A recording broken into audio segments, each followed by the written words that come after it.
பௌர்ணமி நாளில் அன்னாபிஷேகம் காண்பவர்க்கெல்லாம் கை கூடுமே பெரும் புண்ணியம். உடலை செய்து உயிரை தந்து உணவையும் தந்த உத்தமனாம். உடலை செய்து உயிரை தந்து உணவையும் தந்த உத்தமனாம்.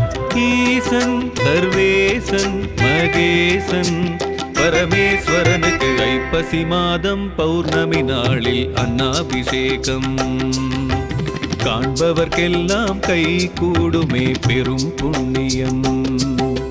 நம சிவாய நம சிவாய